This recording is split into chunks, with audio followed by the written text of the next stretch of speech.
Mahkamah Konstitusi Republik Indonesia resmi menetapkan Iskandar Usman Arfarlaki dan T. Zainal Abidin sebagai Bupati dan Wakil Bupati Aceh Timur periode 2025 hingga 2030.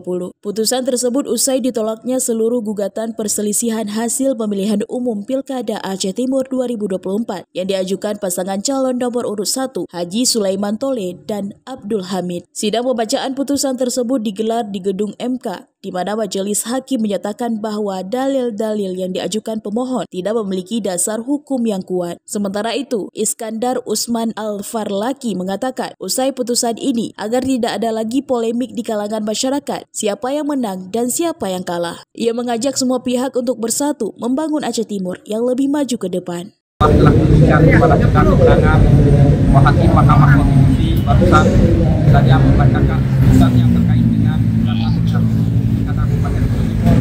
bahwa hakim MK menolak semua dalil pemohon dan menyatakan bahwa kita pasangan 03 Iskandar Usman Arfarlaki dan T. Zainal dinyatakan menang sebagai Bupati dan Wakil Bupati Aceh Timur.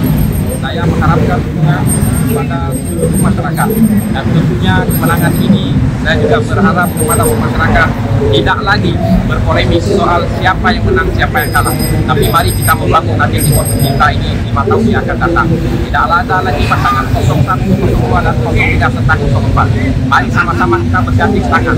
Mari sama-sama kita merangkul. Mari sama-sama mencurahkan pikiran untuk membangun Aceh Timur kita. Dari Kabupaten Aceh Timur, Romi Syaputra melaporkan untuk Puja TV.